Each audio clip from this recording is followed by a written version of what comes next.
Good suggestion.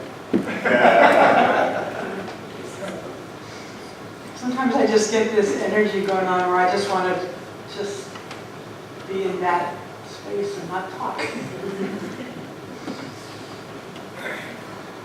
Don't you? You can just kind of feel it. I notice a lot of you are closing your eyes. And just... This year for me has been a year that I've been calling refresh. Every year I state a personal goal, or not goal, vision for myself. And that's been this year, refresh.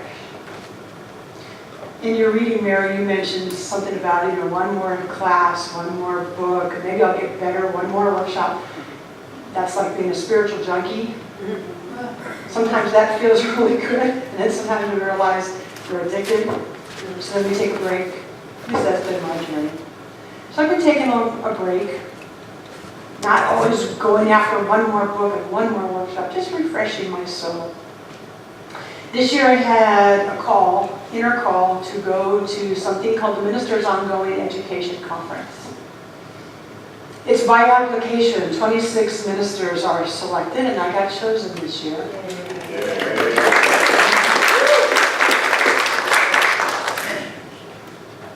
I have known about this for many years, but my gut, when that application came through, said, it's your turn.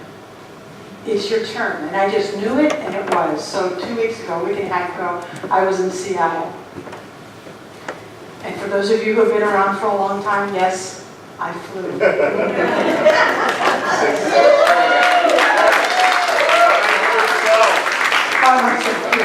And I did really good. Yeah. Progress. With that aside, so this conference was in this beautiful setting called Cedar Brook Lodge, not too far from Seattle Airport, but totally isolated from the city. So we were in this magical world. They had their own vegetable garden that they fed us from every day. Things were healthy, organic, just beautiful, beautiful food, all paid for, by the way. It didn't cost me a dime. Workshop and classes all day long, so it was very intense. There was no, I think I'll skip this part of the workshop. And no, there was none of that. We had a very set schedule. And everybody there was ministers. And so they were all talking about this common thing that I do called ministry. And it was amazing. And I feel so full. I'm telling you this partly because today's message was inspired by just one little thing that Reverend Kathy Ann Lewis said. I have notes and notes and notes of things, but every once in a while there'd be there's a talk title. So she asked us something that led to this talk title. So thank you, Kathy Ann, for that inspiration. You'll hear pieces of the inspiration over the next few weeks. I have so much I want to say that I have to really focus today. This needs to come out today. I can wait for another talk. So this piece today, this idea of scrub or soak. So let's go first to your kitchen. Anybody cook? Anybody at least know about cooking? So imagine you've just made casserole in a pan, and it's one of those really stuck on cheesy, gooey messes, right? And it's stuck on there. It comes to the end of the night, and you have a choice to make. Am I gonna scrub this pan, thereby probably damaging it somewhat? You can probably look at most of our kitchens and find out if we're a scrubber or a soaker. But, all right, you get the idea. Or are we going to say this is going to sit overnight and just soak so that tomorrow morning when I get up, I can clean it up easily? You don't have to say, everybody knows who they are. One other option is what the commercial world will tell us to do. You need to get this done fast, so spray it with this product and it'll come off real fast. All right, with all those things in mind, whether you're a scrubber or whether you're a soaker or whether you're a hurry up, let me spray that thing with the 409 and get it done with. It's really not about the dishes, right? So ask yourself, when I have a messy problem, not a little tiny problem, a messy problem. One of those where it's stuck on. It's going to take some effort in some way. The messiest problems. Do I scrub it, impatient, or do I let it soak? So that the next day can be easier, or the next month or year, who knows. There's no right or wrong answer in any of this. You might be a scrubber and it might work for you. But maybe you need a change. Who knows? No right or wrong answer, but I'm suggesting that the idea of soaking and being patient and letting it wait might be a good thing. In the Tao, which is my second favorite philosophy, in Taoism, they have a phrase that says, the Tao does nothing, and yet everything gets done. That's a hard concept for Americans. The Tao, the thing itself, does nothing, and yet everything gets done. How is that even possible? Well, you get to play with it. It's like a Buddhist koan. What does that mean? The Tao does nothing, and yet everything gets done. There's a whole lot of teaching in the Tao about non-resistance. Don't resist it. Go with the flow of something. Let it wait. Be patient.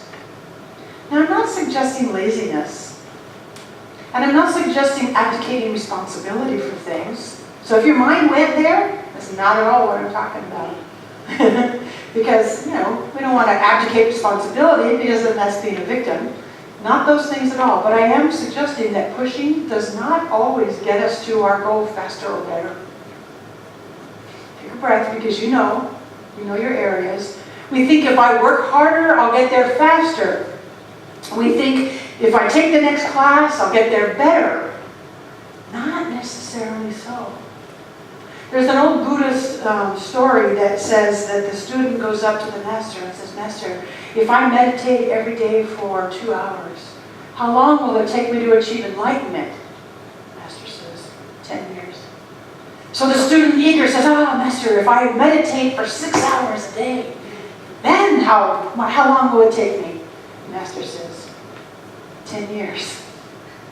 You get the idea. Pushing harder, meditating more, doing more doesn't necessarily get us to our goal or our vision faster or better. A perfect example is a child's brain development. The child has to be given a foundation from which to build on. There's a foundation which the child learns and then builds their skill levels. We don't expect a kindergartner to do algebra. The kindergartner is capable of doing the algebra, but we don't expect it till probably, 7, 8 years later, till they finally go algebra. Some of us never get it. Never understood having letters with my numbers. That's a different story. But we don't expect that 5-year-old to know the algebra. So why don't we do it then to ourselves? It's like we expect ourselves to hurry through the lesson, hurry through the consciousness growth, hurry to the goal. But we're just like the 5-year-old. We have to build foundation. We have to build our skills. We are capable of getting to where we want to go. But we don't have to push so hard. We don't have to scrub and force it all the time. There's a natural unfolding process. And what a child knows is the play that they're doing on the playground is just as important. You ask them, they will tell you way more important than what they're learning in class. They've got the balance. They know that there's time for play. They know that there's time for a nap. We forget, but we are just like that 5-year-old. The natural unfoldment will take its place within us as we go along without having to scrub so hard. So part of that thing is learning to trust the unfoldment. It's the nature of life. I don't know about you, but that is a really easy thing to say, but sometimes a hard thing to do. Especially in a philosophy that says, if you think a certain way, and if you do your prayers a certain way, then those things are going to manifest. That is all true. That is all true. It still doesn't mean we have to push and shove. Can we trust? Just ask yourself, can I trust the natural unfolding?